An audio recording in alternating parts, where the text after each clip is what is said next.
শুভ সন্ধ্যা সুপ্রিয় দর্শক শ্রোতা সকলকে শুভেচ্ছা জানিয়ে শুরু করছি বাংলা ভিউ সারাদিনের খবর।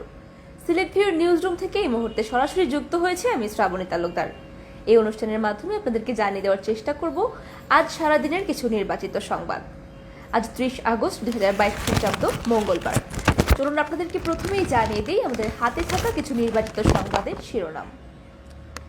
তেল, চাল, আটা সহ 9টি পণ্যের দাম ঠিক করে দেবে সরকার। বাংলাদেশ কখনোই শ্রীলঙ্কা হবে না বলেছেন প্রধানমন্ত্রী। চা শ্রমিকদের সঙ্গে শনিবার মতবিনিময় করবেন প্রধানমন্ত্রী এবং অবৈধ ক্লিনিক, হাসপাতাল, ডায়াগনস্টিক সেন্টার বন্ধের বিরুদ্ধে অভিযান শুরু সিলেট সহ সারা দেশে। এবার এতক্ষণ আপনারা শুনছিলেন সংবাদ শিরোনাম এবং এবারে চলে যাচ্ছি আমরা বিস্তারিত সংবাদের আলোচনায়। প্রধানমন্ত্রী শেখ হাসিনার দৃঢ়তার সঙ্গে বলেছেন তার দেশ কখনোই শ্রীলঙ্কায় পরিণত হবে না, কারণ তিনি এই বিষয়ে দৃঢ় প্রতিজ্ঞ যে উন্নয়নের ধারা অব্যাহত রয়েছে বাংলাদেশে।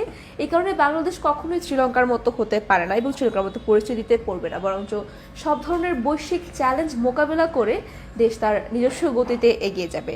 এবং তিনি আরও বলেছেন, প্রধানমন্ত্রী তার দলীয় নেতা কর্মীদের উদ্দেশ্য করে বলেছেন যে বাংলাদেশ কখনোই শ্রীলঙ্কা হবে না। উল্লেখ্য, আজ ঢাকায় একটি শোক সভা, জাতীয় শোক দিবস উপলক্ষে একটি সভায় যোগদান করে প্রধানমন্ত্রী বিশেষ প্রধান অতিথির ভাষণে এসব কথা বলেছেন এবং শোক সভাটি আয়োজিত হয়েছিল ঢাকা উত্তর মহানগর এবং ঢাকা দক্ষিণ সিটি কর্পোরেশনের আয়োজনে।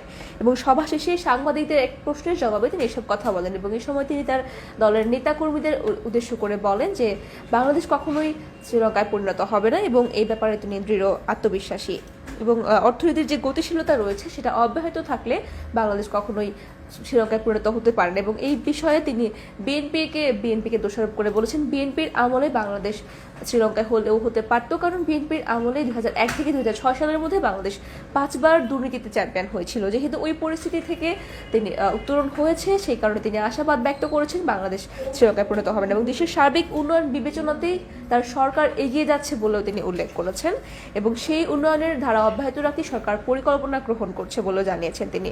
এবং বিরাট অঙ্কের উন্নয়ন প্রকল্প নিলে সরকারের যে বিরাট অঙ্কের উন্নয়ন প্রকল্প নিলে একটা কমিশন পাবে, এটা বিবেচনা নিয়ে কখনোই তিনি উন্নয়ন প্রকল্পগুলো হাতে নিচ্ছেন না, বরং দেশের কিসে উন্নতি হবে সেটা বিবেচনায় রেখেই তার সরকার উন্নয়ন প্রকল্পগুলো গ্রহণ করছে এবং সেগুলো বাস্তবায়নে কাজ করে যাচ্ছে।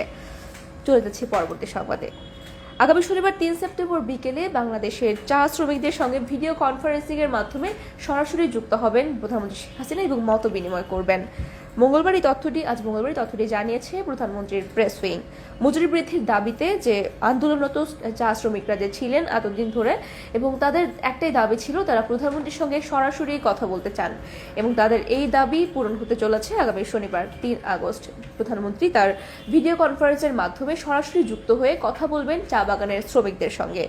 এবং এর আগে গত 27 আগস্ট বিকেলে প্রধানমন্ত্রীর সঙ্গে চা বাগানের যে মালিক রয়েছেন, চা বাগানের মালিক কর্তৃপক্ষের একটি সদস্যদের একটি দল প্রধানমন্ত্রীর সঙ্গে বৈঠক করেছে এবং এই বৈঠকে তাদের মজুরি 120 টাকা থেকে বাড়িয়ে 170 টাকা নির্ধারণ করা হয়েছে এবং এরপর থেকে গত রবিবার থেকে চা শ্রমিকরা আনন্দ উল্লাসের সঙ্গে কাজে যোগদান করেছেন এবং তারা বিভিন্নভাবে আনন্দ উল্লাস করে প্রধানমন্ত্রীকে ধন্যবাদ জানিয়েছেন এবং প্রধানমন্ত্রীর আশ্বাসের ভিত্তিতেই তারা কাজে যোগদান করেছেন। এবং জানা গেছে যে এরপর থেকে তাদের প্রতি 2 বছর পর পর তাদের বিভিন্ন আনুষঙ্গিক সুবিধা সহ মজুরি বৃদ্ধিও করা হবে বলে জানিয়েছেন প্রধানমন্ত্রী এবং তাদের যে অন্যান্য দাবি দাওয়াগুলো রয়েছে তারা আগামী শনিবার 3 আগস্ট সেগুলো সরাসরি প্রধানমন্ত্রীর কাছে তুলে ধরতে পারবেন বলে তারা আশাবাদ ব্যক্ত করছেন এবং তাদের এতদিনের যে ইচ্ছা ছিল প্রধানমন্ত্রীর সঙ্গে সরাসরি কথা বলার, সেটি পূরণ হতে যাচ্ছে আগামী 3 আগস্ট শনিবার। এবং আজ মঙ্গলবার দুপুরে বাজারে পণ্যের সরবরাহ, মজুত এবং আমদানি প্রক্রিয়ার প্রগতি নিয়ে সংশ্লিষ্ট ব্যক্তিদের সঙ্গে অনুষ্ঠিত এক বৈঠকে বাণিজ্য মন্ত্রণালয় সিদ্ধান্ত নিয়েছে যে 9টি পণ্যের দাম নির্ধারণ করে দেবে সরকার। চাল, আটা, ভোজ্য তেল এবং চিনি সহ বিভিন্ন 9টি নিত্য পণ্যের দাম সরকার নির্ধারণ করে দেবে বলে ঠিক করা হয়েছে এবং ব্রিফিংয়ে বাণিজ্য মন্ত্রী টিপু মুনশি সাংবাদিকদের এসব তথ্য জানিয়েছেন এবং এই সময় বাণিজ্য মন্ত্রণালয়ের ঊর্ধ্বতন অনেক কর্মকর্তাই যুক্ত ছিলেন, সরাসরি এই বৈঠকে যুক্ত ছিলেন এবং বৈঠকের মাধ্যমে আজ মঙ্গলবার এই সিদ্ধান্তটি নেওয়া হয়েছে যে 9টি যে নিত্যপণ্য যে রয়েছে এবং এই নিত্যপণ্যের 9টি পণ্য তেল, চিনি, আটা, ভোজ্য এবং যে সব সহ 9টি নিত্য প্রয়োজনীয় যে পণ্য রয়েছে সেগুলোর মূল্য নির্ধারণ করে দেবে সরকার এবং এই সরকারের এই নির্দেশনা না মানলে যে ব্যবসায়ীরা মানবে না তাদের বিরুদ্ধে সরকার অ্যাকশন নিতে বাধ্য হবে বলেও জানিয়েছেন তিনি। এবং চলে যাচ্ছে আমাদের হাতে থাকা যে সর্বশেষ যে সংবাদটি রয়েছে, যে স্বাস্থ্য অধিদপ্তরের নির্দেশে যে অভিযান শুরু হয়েছে, এইসব সিলেট সহ সারা দেশেই স্বাস্থ্য দপ্তরের নির্দেশে ক্লিনিক, হাসপাতাল এবং ডায়াগনস্টিক সেন্টারের বিরুদ্ধে অভিযান শুরু করা হয়েছে। এবং এরই প্রেক্ষিতে আজ সিলেট নগরীর ডাক্তারপাড়া খ্যাত স্টেডিয়াম মার্কেটে শুরু হয়েছে অভিযান। এবং নবাব রোডস্থ নিরাময় পলিক্লিনিকে স্বাস্থ্য অধিদপ্তর সিভিল সার্জনের কার্যালয়ে যৌথভাবে একটি টিম তদারকিমূলক অভিযান পরিচালনা করেছে। এবং অভিযানকালে কী ব্যবস্থা গ্রহণ হলো সেই বিষয় এবং অভিযানের তথ্যসহ বিস্তারিত আমরা জানতে চেষ্টা করব সিলেট ভিউয়ের কাছ থেকে। আমরা এই মুহূর্তে রয়েছি সিলেট ভিউয়ের নিউজ রুমে এবং আমরা জানার চেষ্টা করবো আমাদের সহকর্মী রেজাউল হক ডালিমের কাছ থেকে যে তাদের কাছে সর্বশেষ কী তথ্য রয়েছে। জনাব রেজাউল করিম ডালিম, আপনাদের কাছে এই সম্পর্কে বিস্তারিত যে তথ্যটি রয়েছে সেগুলো যদি আমাদের জানাতেন। ধন্যবাদ শ্রাবণী তালুকদার।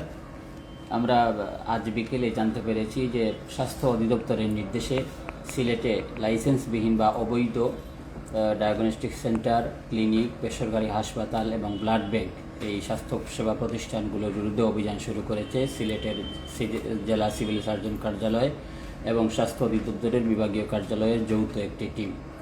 অভিযানকালে সিলেটের, আপনি যেটা বলেছেন, ডাক্তারপাড়া খ্যাত সিলেটের নগরী স্টেডিয়াম মার্কেটে ডায়াগনস্টিক সেন্টারগুলোতে অভিযান পরিচালনা করা হয় এবং আমাদেরকে সিভিল সার্জন কার্যালয় সূত্র যেটি জানিয়েছে যে একটি ডায়াগনস্টিক সেন্টার ছাড়া সবগুলোই কাগজপত্রবিহীন বা অবৈধভাবে পরিচালিত হচ্ছে। এগুলো বন্ধের প্রক্রিয়া যাচ্ছে স্বাস্থ্য অধিদপ্তর। এবং এছাড়াও আজকে অভিযান পরিচালনা করা হয়েছে সিলেট নগরীর নবাব রোডস্থ নিরাময় পলিক্লিনিকে। সেই পলিক্লিনিকটি স্বাস্থ্য অধিদপ্তর জানিয়েছে আমাদেরকে যে গত 3 বছর আগে তাদের লাইসেন্সের মেয়াদ চলে গেছে এবং তারা এই 3 বছর ধরে অবৈধভাবে স্বাস্থ্যসেবা দিয়ে যাচ্ছেন রোগীদেরকে। এতে রোগীদের জীবন হুমকির সম্মুখীন স্বাস্থ্য অধিদপ্তর যেটা বলছে। তাদের ক্লিনিকে কিছু রোগী ভর্তি ছিল, তাদেরকে আজকের সময় দিয়ে কাল থেকে সেই প্রতিষ্ঠানের সেবা কার্যক্রম বন্ধ করে দেওয়ার জন্য ঘোষণা দেওয়া হয়েছে। অন্যথায় তাদের বিরুদ্ধে কঠোর ব্যবস্থা নেওয়া হবে। এছাড়াও আগামী কয়েকদিন স্বাস্থ্য অধিদপ্তরের নির্দেশে সিলেটে অভিযান পরিচালনা করা হবে। আমরা আরও জানতে পেরেছি স্বাস্থ্য অধিদপ্তর সূত্রে যে সিলেটে গত মে মাসে এরকম অভিযান পরিচালনা করা হয়েছিল এবং সিলেটের যেসব প্রতিষ্ঠানে কাগজপত্র ছিল না বৈধ, তাদেরকে সময় দেওয়া হয়েছিল। কিন্তু এই সময়ের মধ্যেও সিলেটে অনেক প্রতিষ্ঠান তাদের লাইসেন্স নবায়ন করেনি এবং কাগজপত্রগুলো সঠিকভাবে ঠিকঠাক করে নেয়নি। এজন্য এখন কঠোর অবস্থানে যাচ্ছে স্বাস্থ্য অধিদপ্তর এবং আগামী কয়েকদিন সাঁড়াশি অভিযান আমরা যেটা বলবো সেটা পরিচালনা করা হবে এবং সকল অবৈধ ক্লিনিক, বেসরকারি হাসপাতাল এবং ডায়াগনস্টিক সেন্টারগুলো বন্ধ করে দেওয়া হবে। এই ছিল আমাদের কাছে সর্বশেষ সংবাদ। ধন্যবাদ রেজাউল হক ডালিম।